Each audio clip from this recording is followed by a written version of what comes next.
Review FYU semester 1 वाले जिनका भी सेशन 25 से 29 से साथियों, उनके लिए जो आपका मेजर 1 पॉलिटिकल साइंस और जो आपका AC1 यानी एसोसिएटेड कोर यानी कि जो आपका माइनर सब्जेक्ट पॉलिटिकल साइंस है, दोनों का सिलेबस सेम है। इसलिए हम दोनों का जो है ऑब्जेक्टिव क्वेश्चन देखेंगे आंसर के साथ। इससे पहले आपका सब्जेक्टिव करवा दिया गया है, तो डिस्क्रिप्शन में लिंक है, जाके चेकआउट कर लीजिएगा।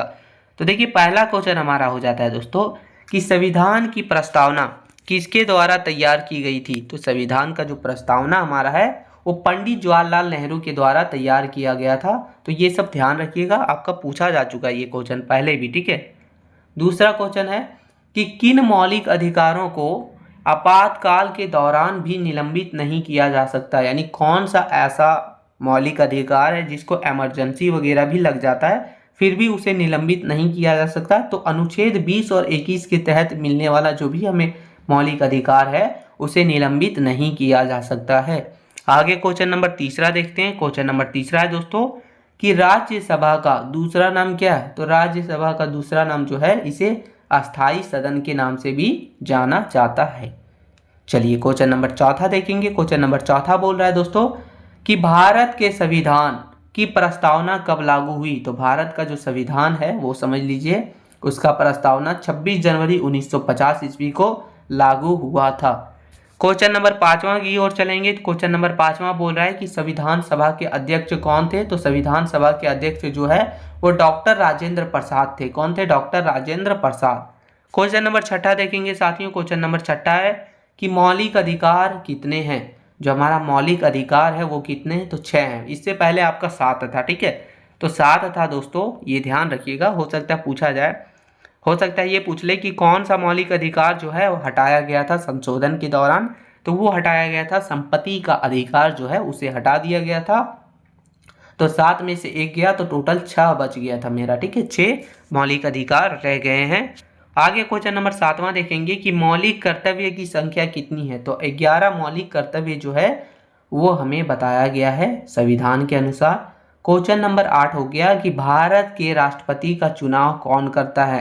तो भारत के राष्ट्रपति का चुनाव जो है वो निर्वाचक मंडल करता है। कौन करता है? निर्वाचक मंडल।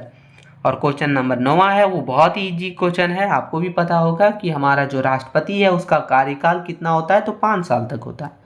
क्वेश्चन नंबर 10वां की ओर चलेंगे।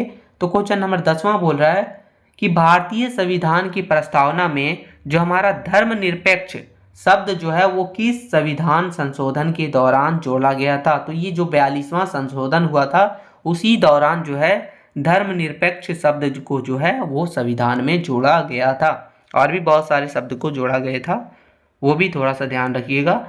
क्वेश्चन नंबर 11 हो गया कि राज्य के नीति निर्देशक तत्व संविधान के किस भाग में वर्णित है। तो ये भाग 4 में वर्णित किया गया है इसे, ठीक है, भाग 4 में। क्वेश्चन नंबर 12 देखेंगे दोस्तों। तो क्वेश्चन नंबर 12 है कि भारत के राष्ट्रपति को उसके पद से हटाने की प्रक्रिया का वर्णन किस अनुच्छेद में है।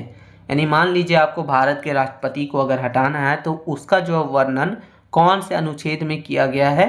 तो ये अनुच्छेद 61 में है, ठीक है, अनुच्छेद 61 के में इसका वर्णन किया गया है। क्वेश्चन नंबर 13 है कि राज्यसभा का पदेन सभापति कौन होता है। तो राज्यसभा का पदेन सभापति जो है वो उपराष्ट्रपति होता है। आगे क्वेश्चन नंबर 14 देखेंगे मित्रों। तो क्वेश्चन नंबर 14 है कि राज्य के राज्यपाल की नियुक्ति किसके द्वारा की जाती है। तो राज्य का जो राज्यपाल है उसकी नियुक्ति जो है वो राष्ट्रपति के द्वारा की जाती है। तो ये क्वेश्चन नंबर 14 है। आगे क्वेश्चन नंबर 15 की ओर चलेंगे। तो क्वेश्चन नंबर 15 बोल रहा है कि जो हमारा सर्वोच्च न्यायालय होता है उसके न्यायाधीशों की सेवानिवृत्ति की आयु कितनी है। यानी सीधा समझिए उसको जो है सेवा देने के लिए कितने वर्ष तक का आयु दिया गया है। तो 65 वर्ष तक जो है वो अपनी सेवा दे सकते हैं सर्वोच्च न्यायालय के न्यायाधीश। आगे क्वेश्चन नंबर 16 हो गया कि लोकसभा के सदस्यों की अधिकतम संख्या कितनी है। तो लोकसभा में अधिकतम संख्या कितनी है। तो 552, ठीक है, 552, 552। क्वेश्चन नंबर 17 है दोस्तों कि भारत का सर्वोच्च न्यायालय कहाँ स्थित है। तो भारत का सर्वोच्च न्यायालय हमारा दिल्ली में स्थित है। बहुत ही छोटा है लेकिन इंपॉर्टेंट है। आगे क्वेश्चन नंबर 18 हो गया, यह है दोस्तों कि PIL का पूरा नाम क्या है। तो PIL मतलब होता है पब्लिक इंटरेस्ट लिटिगेशन, ठीक है, यानी कि आपका जनता याचिका, सार्वजनिक याचिका जो होता है हमारा न्यायिक सक्रियता के अंतर्गत, तो उसी का ये फुल फॉर्म है, ठीक है, PIL का। आगे क्वेश्चन नंबर 19 देखते हैं। तो क्वेश्चन नंबर 19 है कि किस अनुच्छेद के तहत सर्वोच्च न्यायालय को मौलिक अधिकारों का संरक्षक माना गया है।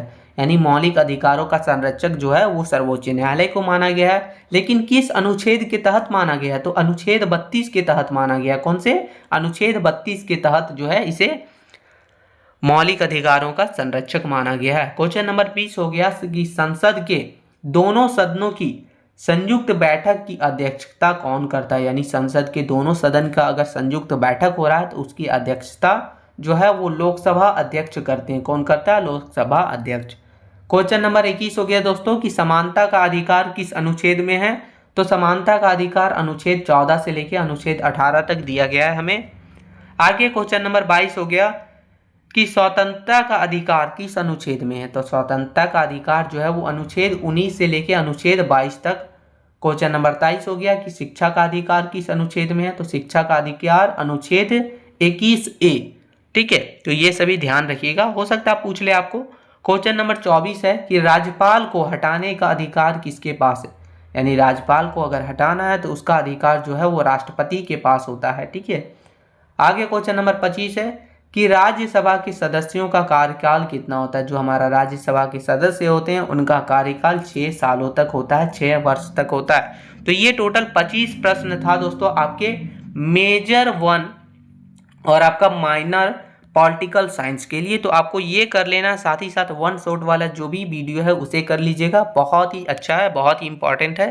थोड़ा भी हेल्पफुल लगा दोस्तों एक छोटा सा लाइक कर दीजिएगा। इसका PDF आपको हमारे टेलीग्राम चैनल पर मिल जाएगा, तो जाके ज्वाइन कर लीजिए। चैनल पर भी नए हैं तो सब्सक्राइब कर लीजिएगा। मिलते हैं नई वीडियो में, तब तक के लिए जय हिंद मित्रों।